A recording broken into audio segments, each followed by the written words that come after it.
Good evening students, हाय। आज हम लोग पढ़ेंगे प्रेफरेंस शेयर्स के टाइप्स। लास्ट टाइम हम लोगों ने फीचर्स ऑफ प्रेफरेंस शेयर्स पढ़ा था एसपी में, chapter number 2 sources of corporate finance. अब इसमें प्रेफरेंस शेयर्स के हम लोग टाइप्स पढ़ते हैं। तो प्रेफरेंस शेयर्स में टाइप्स ऑफ प्रेफरेंस शेयर्स बोलो या काइंड्स ऑफ प्रेफरेंस शेयर्स बोलो, तो इसमें सबसे पहला है cumulative preference shares. Preference shares वो होता है जो लोग प्रेफरेंस शेयर्स खरीदते हैं, याद होगा, उनको डिविडेंड, जब कंपनी को प्रॉफिट होता है तो कंपनी जब प्रॉफिट का हिस्सा बांटती है जिसको डिविडेंड कहते हैं, तो इक्विटी शेयर होल्डर को बाद में मिलता है और पहले किसको मिलता है? प्रेफरेंस शेयर होल्डर को। तो पहले पैसा प्रेफरेंस शेयर्स को मिलता है डिविडेंड का, और अगर कंपनी को ताला लगने की बारी आती है तो कंपनी को जब ताला लगता है तो शेयर होल्डर्स में से दो शेयर होल्डर्स दो टाइप के होते हैं, स्पेशली इक्विटी और प्रेफरेंस। अब इक्विटी वालों को बाद में मिलता है, सबसे पहले किसको मिलता है? प्रेफरेंस शेयर होल्डर्स को, तो इसे कहते हैं प्रेफरेंस शेयर्स। अब उसमें प्रेफरेंस शेयर्स के कुछ टाइप्स है। प्रेफरेंस शेयर्स में अलग अलग टाइप के प्रेफरेंस शेयर्स हम मार्केट से खरीद सकते हैं।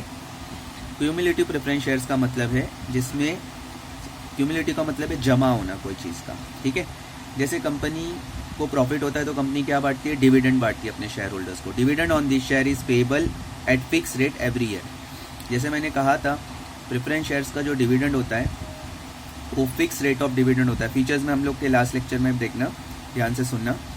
तो फिक्स रेट ऑफ डिविडेंड होता है, और फिक्स रेट ऑफ जो डिविडेंड होता है तो उस पर फिक्स रेट रहता है yearly. This rate of dividend is fixed at the time of issue of preference shares. और ये जो रेट ऑफ डिविडेंड है ये फिक्स्ड होता है, जब हम लोग शेयर्स खरीदते हैं उसी वक्त ये डिविडेंड फिक्स्ड हो जाता है। अब क्या होता है? If during a particular year profits are not enough. अगर समझ लो कोई साल में प्रॉफिट नहीं हुआ कंपनी को, हम लोग एक साल लेते हैं जैसे 2018 में कंपनी को प्रॉफिट नहीं हुआ, the dividend payable accumulate and will be carried over to the future profit. तो जो भी 2018 में डिविडेंड देना चाहिए था फिक्स रेट के हिसाब से, वो डिविडेंड कंपनी क्या करेगी? अगली बार जब कंपनी को प्रॉफिट होगा तो 2018 का भी डिविडेंड देगी। जैसे 2019 में कंपनी को प्रॉफिट हुआ, अच्छा, तो कंपनी ने क्या करी? अच्छे प्रॉफिट से 2019 का तो डिविडेंड देगी ही, और जो 2018 का लास्ट ईयर नहीं दिए थे, जैसे 2018 में नहीं हुआ था प्रॉफिट, तो वो डिविडेंड नहीं मिला था क्यूमुलेटिव प्रेफरेंस शेयर्स को, तो इनको दोनों डिविडेंड मिलेगा, 2019 का भी 2018 का भी, of the company will be carried out. Carried out मतलब जो नहीं मिला वो कैरिड आउट करके फ्यूचर में प्रॉफिट के साथ दिया जाएगा। Dividend of the previous year मतलब वही 2018 का भी मिलेगा और 2019 का भी डिविडेंड मिलेगा। इज एक्यूमुलेटेड मतलब जमा हो जाएगा 18 और 19 का। And when the company make, M-A-K-E, makes, M-A-K-E-S, when the company makes profit in subsequent year, it must first pay off the arrears. तो जब कंपनी को प्रॉफिट होगा,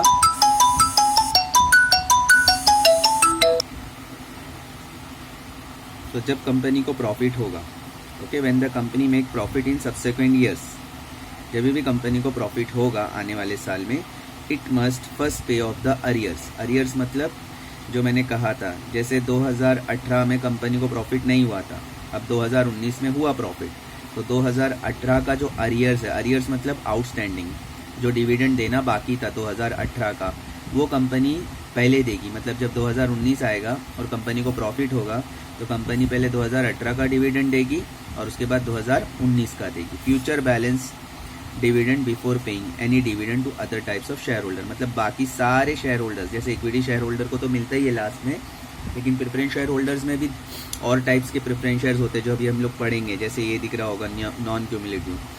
तो ये इसमें क्या होगा कि कंपनी क्या करेगी? सबसे पहले अगर 2019 में फ़ायदा होगा तो 2018 का जो भी डिविडेंड देना था इन लोगों को वो भी देगी और 2019 का भी देगी। ये दोनों डिविडेंड इनको मिलेगा, उसके बाद ही बाकी दूसरे शेयर होल्डर्स को कंपनी डिविडेंड देगी। इसलिए इसको कहते हैं क्यूमुलेटिव प्रेफरेंस शेयर्स। मतलब इसमें जो भी डिविडेंड पे नहीं होता है, जैसे समझ लो 2016, 17, 18 तीनों साल कंपनी को प्रॉफिट नहीं हुआ, 16, 17, 18 एक एग्जांपल अलग लेते हैं, तो 16, 17, 18 में नहीं हुआ, अब 19 में हो गया प्रॉफिट अच्छा, तो कंपनी क्या करेगी? पहले 16, 17, 18 और फिर 19, मतलब चारों साल का डिविडेंड जमा करके इनको पहले देगी, बाकी दूसरों को देगी। इसलिए इसको कहते हैं क्यूमुलेटिव, मतलब जहाँ डिविडेंड जमा होकर पुराना एक साथ मिलता है जब कंपनी को प्रॉफिट होता है। अब हम लोग बात करते हैं non cumulative preference shares. Non cumulative preference shares में क्या होता है, this share holders will be dividend only if the company has made a profit. मतलब इन शेयर होल्डर्स को कंपनी डिविडेंड कब देती है, जब कंपनी को क्या होता है, प्रॉफिट होता है। This share holders will gate, okay, will be यहाँ लिखा है, this share holders will be given, इधर गिवन आएगा GIVEN, given dividend only if the company has made a profit. ये कब देगी डिविडेंड, जब कंपनी को प्रॉफिट होगा। मतलब जो साल में प्रॉफिट होगा वो साल में डिविडेंड मिलेगा, जो साल में नहीं होगा वो साल का नहीं मिलेगा। जैसे अभी हम लोग ने ऊपर पढ़ा था क्यूमुलेटिव में, तो हम लोग ने क्या पढ़ा था, अगर 2018 में कंपनी को फ़ायदा नहीं हुआ, 2019 में फ़ायदा हुआ, तो 18 और 19 दोनों साल का मिलेगा जमा करके। पर इसमें ऐसा नहीं है, 2018 में कंपनी ने डिविडेंड नहीं दी, कंपनी को नुकसान था, कंपनी को 2019 में फ़ायदा हो, तो कंपनी सिर्फ इनको 2019 का देगी। 2018 का जो भी डिविडेंड है वो इनको नहीं मिलेगा, क्योंकि यहाँ लिखा है नॉन क्यूमुलेटिव, यहाँ डिविडेंड जमा नहीं होता है। If the company does not make sufficient profit then non cumulative preference share holder lose the dividend. तो जब non cumulative preference share holders है वो अपना डिविडेंड लूज करेंगे, मतलब उनको वो साल का डिविडेंड नहीं मिलेगा।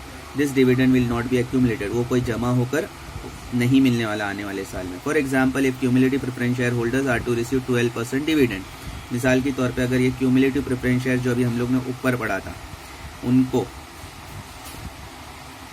सॉरी, फॉर एग्जाम्पल इफ यहाँ पर नॉन क्यूमुलेटिव लिखना, क्या लिखना, non, NON, non cumulative preference share holders are to receive 12% dividend per year if they do not receive any dividend due to shortage of profit. और for, जैसे मैंने कहा ना, 2018 में अगर 12% मिलना चाहिए था डिविडेंड, हर साल 12% मिलना चाहिए, फिक्स रेट ऑफ डिविडेंड के हिसाब से प्रेफरेंस शेयर होल्डर्स को हर साल 12% मिलना चाहिए। अब 2018 में कंपनी को प्रॉफिट ही नहीं हुआ तो ये 12% नहीं मिलेगा। अब 2019 में जब फ़ायदा होगा कंपनी को तो 2019 का में जो प्रॉफिट है उसका 12% मिलेगा, पर 2018 का नहीं मिलेगा। वही लिखा है, if they do not receive any dividend due to shortage of profit this year they will receive only 12% next year. मतलब मैंने कहा ना, 2018 का अगर प्रॉफिट नहीं हुआ कंपनी को तो कंपनी 2019 में प्रॉफिट कमाई, तो कंपनी नॉन क्यूमुलेटिव को सिर्फ जो साल प्रॉफिट होता वही साल का डिविडेंड देती, पिछला कुछ बचा कुचा वो कंपनी नहीं देती है। तो अब यहाँ पर क्या हो जाएगा, दे will receive only 12% next year. मतलब अगर 12% डिविडेंड है 2018 का और 2019 का 12%, 12 कितना होता है, 18 और 19 का 24%। अगर ये क्यूमुलेटिव वाले होते तो इनको पूरा 24% मिलता, 2018 और 2019 का। लेकिन ये नॉन क्यूमुलेटिव है, इन लोग को इसलिए सिर्फ 2019 का ही मिलेगा, और सिर्फ कितना मिलेगा, only 12% next year and not 24% as it would have been in case of cumulative preference share holder. अगर क्यूमुलेटिव वाले होते तो 24% मिलता, 12, 18 और 19 का। नॉन क्यूमुलेटिव है इसलिए सिर्फ 2019 का मिलेगा। अब बात करते हैं पार्टिसिपेटिंग प्रेफरेंस शेयर्स। नाम में ही पार्टिसिपेटिंग है, पार्टिसिपेटिंग का मतलब होता है जमा करके जो है इसमें 2 बार डिविडेंड मिलता है। मतलब कंपनी इनको एक इनका डिविडेंड तो देती है, उसके साथ अगर कुछ ज़्यादा प्रॉफिट हुआ तो इक्विटी शेयर होल्डर को जो डिविडेंड देती है लास्ट में, उसमें से भी अगर प्रॉफिट लगता है तो इनको एक और बार डिविडेंड मिल सकता है। मतलब ये इक्विटी वालों के साथ भी पार्टिसिपेट करते हैं। तो ये पढ़ेंगे हम लोग। The word participating preference shares clearly shows that those who have purchased preference shares to get a fixed FIXED fixed rate of dividend and also to take part part or to receive extra dividend in the surplus surplus profit of the company। Okay, तो इसका मतलब क्या हुआ यहाँ पर ये word participating clearly show करता है जो लोग ये वाले प्रेफरेंस शेयर्स खरीदते हैं उनको फिक्स रेट ऑफ डिविडेंड मिलता है, और उसके साथ साथ उनको और भी एक हिस्सा डिविडेंड का एक्स्ट्रा मिलता है, और to receive extra dividend in the surplus profit of the company. मतलब कंपनी को बहुत अच्छा खासा फायदा हुआ, कंपनी ने पहले प्रेफरेंस शेयर होल्डर्स को दी, अब जब इक्विटी शेयर होल्डर्स को दे रही है और अच्छा खासा प्रॉफिट है तो वापस एक और बार डिविडेंड इनको मिल जाएगा, मतलब 2 बार मिल जाएगा। It means participating preference share holders have 2 dividend, one fixed FIXED, one fixed rate of dividend is given to preference shareholder out of the profit of the company, therefore a reasonable rate of dividend is given to the equity shareholder। अब क्या होता है, पहले तो इन लोगों को fix rate of dividend दे देते हैं, अब एक रीजनेबल डिविडेंड, एक मतलब जो भी बचता है एक जो भी प्रॉफिट में से पहले प्रेफरेंस शेयर होल्डर्स को तो देते ही हैं, उसके बाद जो बचता है वो किसको देते हैं, इक्विटी शेयर होल्डर को। After distributing this dividend sometime surplus profit remains available, मतलब फिर भी सरप्लस प्रॉफिट, PROFIT प्रॉफिट है, ये प्रॉफिट लिखा है, प्रॉफिट रिमेन्स अवेलेबल, मतलब फिर भी प्रॉफिट बच जाता है, मतलब पहले प्रेफरेंस वालों को दिए फिर इक्विटी वालों को दिए तो रीजनेबल एक लगभग डिविडेंड, फिर भी अगर प्रॉफिट का कुछ हिस्सा बचा है, this is distributed among the equity and preference share holders, मतलब प्रेफरेंस शेयर होल्डर को पहले भी देंगे, कौन से वाले को, पार्टिसिपेटिंग, सिर्फ ये वालों को, हाँ, एक फिक्स रेट ऑफ डिविडेंड मिलेगा, और अगर प्रॉफिट अच्छा खासा है, इक्विटी वालों को देने के बाद फिर भी कुछ बचा है प्रॉफिट, तो फिर से इक्विटी वालों को और प्रेफरेंस वालों को मिल जाएगा। मतलब इक्विटी वालों को तो ऐसे भी मिलता ही है क्योंकि उनका फ्लक्चुएटिंग होता है, इक्विटी वालों को ज़्यादा से ज़्यादा डिविडेंड मिल सकता है, और इसमें क्या है, इन लोगों को डबल फायदा है, एक तो इनका 12% फॉर एग्जाम्पल है तो वो भी मिलेगा और एक्स्ट्रा भी मिल जाएगा। अब ये उसका उल्टा है, पार्टिसिपेटिंग का उल्टा, नॉन पार्टिसिपेटिंग, इनको सिर्फ इनका ही डिविडेंड मिलेगा जो फिक्स रेट है, इनको कोई एक्स्ट्रा डिविडेंड नहीं मिलेगा। इसका उल्टा है, ऑपोजिट, एकदम सिंपल है, याद रखना। The non participating preference share holders will get only fix rate of dividend as per the condition fix, इनको सिर्फ फिक्स रेट ऑफ डिविडेंड मिलेगा जो भी कंडीशन फिक्स्ड हुई है खरीदते वक्त, द टाइम ऑफ इश्यू और sale of shares. They do not participate in the dividend which WHICH which equity shareholders get out of surplus profit of the company. Okay, they do not participate in the dividend with equity shareholders, WITH with है equity shareholders out of surplus profit of the company, मतलब इनको सिर्फ इनका ही dividend मिलेगा क्योंकि non participating है, इनको 2 dividend मिला था पार्टिसिपेटिंग को, इनका खुद का और बाद में इक्विटी वालों के साथ भी इनको एक्स्ट्रा मिल गया था, पर इनको सिर्फ एक ही बार डिविडेंड मिलेगा फिक्स रेट, इनको इक्विटी शेयर होल्डर्स के सरप्लस प्रॉफिट में से हिस्सा नहीं मिलेगा।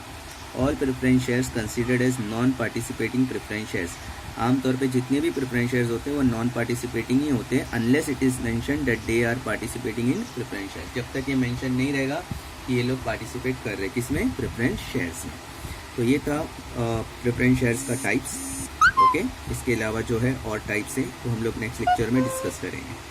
Thank you, that's all for the day.